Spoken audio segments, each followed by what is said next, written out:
Good morning students. Welcome all of you in today's video lecture. Janta High School and Junior College Shirur. Standard 7th, Subject Science. Subject teacher is Mrs. Jagdale RR. Students, we have already started 8th topic, Static Electricity. स्थितिक विद्युत हा पाठ आपण सुरू केलेला आहे. In last video we learned about the electric charge, how electric charge is produced, frictional electricity.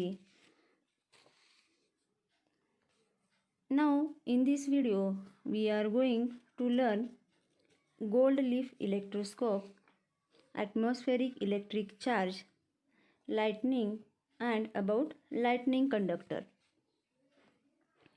First of all, we are going to learn about the gold leaf electroscope.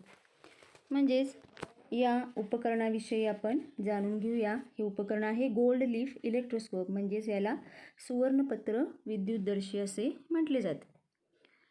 This is a simple device to detect the electric charge on an object.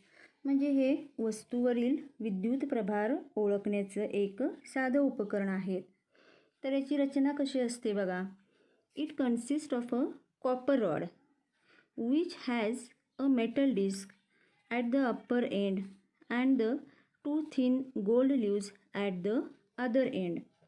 म्हणजे याच्यामध्ये एक copper rod वापरलेला असतो, म्हणजे तांब्याचा दांडा, आणि या तांब्याच्या दांड्याला वरच्या बाजूला एक धातूची चकती असते आणि खालच्या बाजूला सोन्याची दोन पातळ पाने लावलेली असते. आणि हा जो तांब्याचा दांडा आहे तो बाटलीत ठेवलेला असतो आणि ठेवत असताना कशा पद्धतीने ठेवलेलं असतं तर ही जी धातूची चकती आहे ती बाटलीच्या वरच्या बाजूला राहील आणि ही जी सोन्याची पाने आहेत ती बाटलीच्या आतमध्ये असेल. अशा पद्धतीनं याची रचना केलेली असते. The rod is placed in a bottle so that the disc is above the bottle. When an uncharged object is taken near the disc, the leaves remain closed. म्हणजे ज्यावेळेस एखादी अनचार्ज्ड म्हणजे प्रभार नसणारी वस्तू आपण या मेटल डिस्कजवळ म्हणजे या चकतीजवळ नेतो त्यावेळेस आतली जी पानं आहेत गोल्ड लीफ ती कशी असतात, मिटलेलीच असतात. They remains closed. When a charged object is taken near the disc, both the leaves are charged by the same electric charge and repel each other. म्हणजे बघा जेव्हा एखादी प्रभारित वस्तू आपण या चकतीजवळ नेतो त्यावेळेस ही जी पाने आहेत ती पाने सजातीय विद्युत प्रभारामुळे प्रतिकर्षित होतात म्हणजे ही दोन्ही पानं एकमेकांना दूर ढकलतात. When we touch the disc with our hand, the leaves collapse because the charge in the leaves goes into the earth through our body and the leaves get discharged. हाताने ज्यावेळेस आपण या चकतीला स्पर्श करतो त्यावेळेस ही पाने जवळ येतात, कारण पानामधील प्रभार स्पर्शामुळे आपल्या शरीरातून जमिनीत जातो व पाने प्रभाररहित होतात. अशा पद्धतीची रचना आपल्याला गोल्ड लीफ इलेक्ट्रोस्कोप म्हणजेच सुवर्णपत्र विद्युतदर्शीमध्ये पाहायला मिळते. And this is a simple device which is used to detect the electric charge on an object. जे एखाद्या वस्तूवरचा असणारा जो प्रभार आहे विद्युत प्रभार तो ओळखण्यासाठी या गोल्ड लीफ इलेक्ट्रोस्कोपचा आपण वापर करतो. Students, now we are going to learn about the atmospheric electric charge. म्हणजे वातावरणातील विद्युत प्रभाराविषयी आपण माहिती घेऊया. We have experienced clouds, thunder and lightning. Sometimes we hear or read that lightning struck a tree or a building and some people or animals were killed. बघा बरेच वेळेला आपण आकाशामध्ये ढगांचा गडगडाट ऐकतो, तसेच विजा चमकत असताना सुद्धा पाहतो. कधीकधी तर झाडावर वीज पडलेली किंवा इमारतीवर वीज पडून लोकांचा जनावरांचा मृत्यू झाल्याच्या बातम्यासुद्धा आपण ऐकत असतो. What is it that actually happens when there is lightning in the sky and when lightning strikes the earth? म्हणजे ज्यावेळेस आकाशामध्ये वीज चमकते किंवा वीज जमिनीवर पडते म्हणजे नेमकं काय घडते? आता बघा, ज्यावेळेस लाईटनिंग होत असते म्हणजे वीज चमकते त्यावेळेस कोणती प्रक्रिया होत असते? When air and clouds rub against each other in the sky, the upper part of some clouds on the upper side becomes positively charged and the lower sides become negatively charged.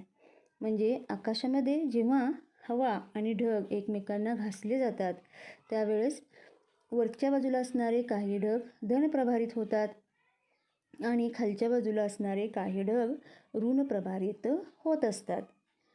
The science behind lightning and a lightning strike is complicated. म्हणजेच बघा, वीज चमकणे किंवा वीज पडणे याच्या मागचं जे science आहे ते कॉम्प्लिकेटेड आहे.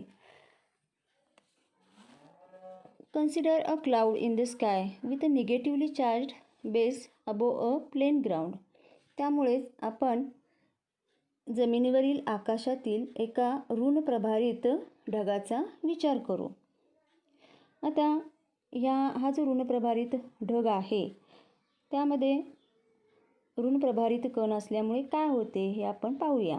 When this negative charge on the bottom of the cloud becomes much larger than the charge on the ground, it starts flowing towards the ground in stages. म्हणजे बघा, जेव्हा हे ऋणप्रभारित ढग असतात तर या ऋणप्रभारित ढगामधला जर ऋणप्रभार जमिनीवर असणाऱ्या प्रभारापेक्षा ज्यावेळेस प्रमाणापेक्षा जास्त होतो त्यावेळेस तो हळूहळू टप्प्याटप्प्याने ऋणप्रभार जमिनीकडे वाहू लागतो.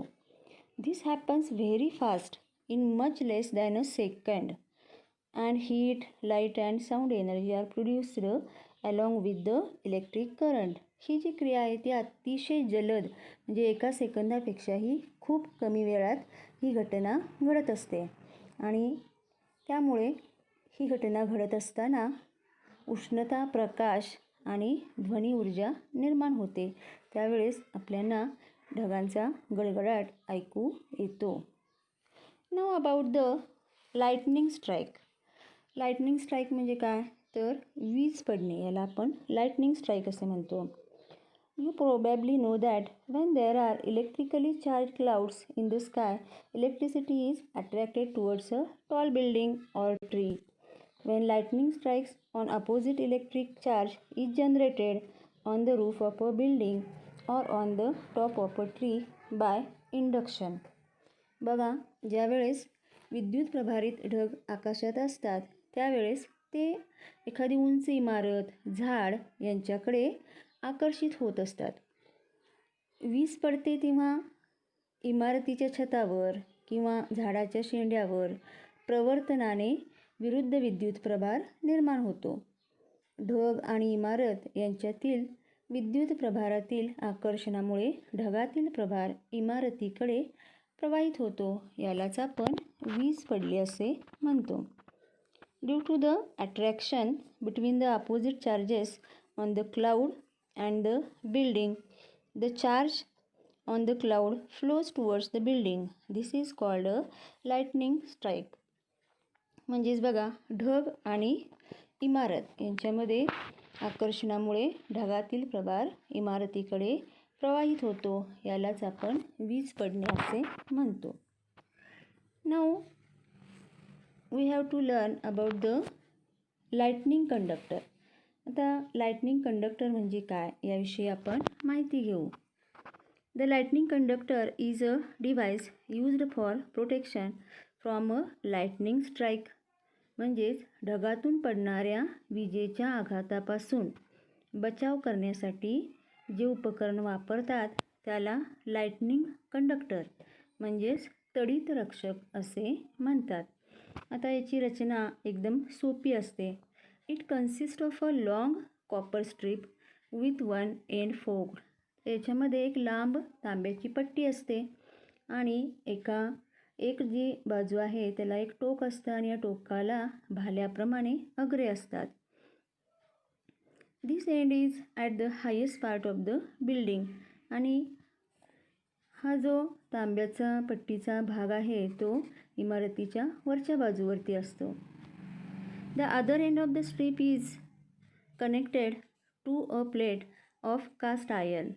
आणि तांब्याच्या पट्टीची जी दुसरं टोक आहे ते जमिनीच्या आतमध्ये बिडाच्या जाड पत्र्याला जोडले जाते. A pit is dug in the ground. Coal and salt are filled into the pit and the iron plate is placed upright in the pit.